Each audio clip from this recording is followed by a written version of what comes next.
आम्ही विद्यापीठामध्ये खेळलो होतो, शालेय जीवनामध्ये खो खोचे चांगले खेळलो होतो.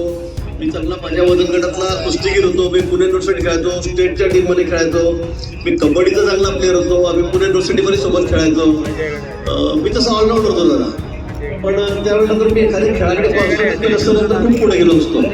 पण मी हे खेळू ते खेळू ते खेळू हे खेळू 10 गेम खेळायचो. राजकारणाचा खेळ खेळतात, राजकारणाचा खेळ खेळतात. पण त्यानंतर कॉलेज नंतर मी एकाच ठिकाणी कॉन्सन्ट्रेट केलं, ते राजकारणामध्ये गेलं.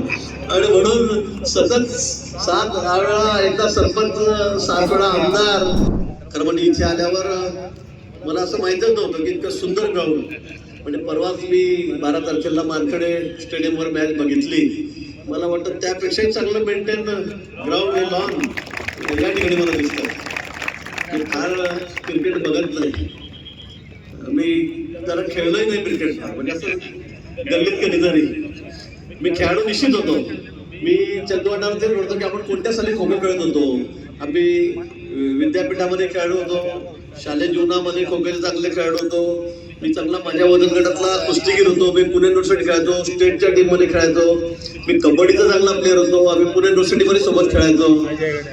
मी तसं ऑलराऊंडर होतो जरा, पण त्यावेळेला तर मी एखाद्या खेळाकडे कॉन्सन्ट्रेट केलं असतं तर खूप पुढे गेलो असतो. पण मी हे खेळू ते खेळू ते खेळू हे खेळू 10 गेम खेळायचो. राजकारणाचा खेळ खेळतात. पण त्यानंतर कॉलेज नंतर मी एकाच ठिकाणी कॉन्सन्ट्रेट केलं, ते राजकारणामध्ये गेलं.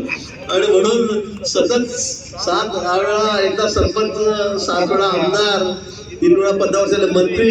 म्हणजे एका ठिकाणी कॉन्सन्ट्रेट केलं की किती पुढे जाऊ शकतो याचं उदाहरण आहे. पण बरं झालं मी त्यावेळेला एकाच खेळावर खेळत बसलो नाही, तिथं खेळत गेलो असतो. आता राजकारणामध्ये कसं आहे, रिटायरमेंट नाही आहे.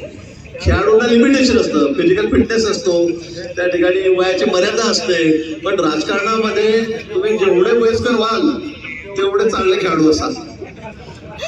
आणि म्हणून मग हा गेम मी निवडला. आणि आता राजकारणामध्ये माझी घोडदौड सुरू आहे. जरा भाजपामध्ये मी सगळ्यात सिनियर आहे. सगळ्या आमच्या 140 आमदारांमध्ये 60 टर्म असलेला मी आमदार त्या ठिकाणी आहे.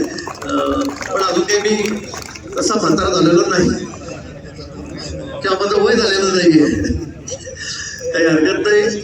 अतिशय सुंदर असं नियोजन या ठिकाणी केलेलं आहे. मला वाटतं लॉन इतकं सुंदर आहे, ग्राउंड इतकं सुंदर आहे, आयोजन इतकं सुंदर आहे. फक्त स्टेडियमला फक्त गॅलरी मोठी असते, 25,000 30,000 40,000. पण मला वाटतं या ठिकाणचं ग्राउंड बघितल्यावर मला खरं आश्चर्यच वाटलं की इतकं चांगलं आयोजन नियोजन, इतकं सुंदर असं हे मैदान.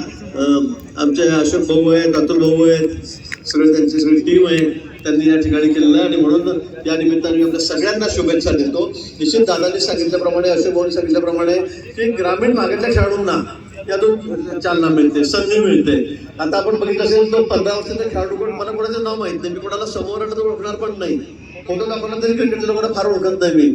पण 15 वर्षाचा खेळाडू ज्या पद्धतीने खेळतोय तो असाच संधी मिळत नाही पुढे आलेला आहे. अशाच ग्रामीण भागातून पुढे आलेले खेळाडू अनेक त्या ठिकाणी आहेत. आणि म्हणून या खेळामधून सुद्धा एक चांगले होतकरू, चांगले खेळाडू या ठिकाणी देशाचं नेतृत्व करतील, देशाच्या टीममध्ये खेळतील, राज्याच्या टीममध्ये खेळतील, अशी अपेक्षा आपण या ठिकाणी करूया. पुन्हा आयोजकांना मनापासून या ठिकाणी शुभेच्छा देतो. ज्यांनी ज्यांनी आमच्या टीम या ठिकाणी स्पॉन्सर केलेल्या आहेत, त्यांच्यावर खर्च केलेला आहे. तर खरं म्हणजे ग्रामीण भागातले खेळाडूंना खर्च करू शकत नाही. शूज घेणं, काय ड्रेस घेणं सगळं या ठिकाणी होत नाही.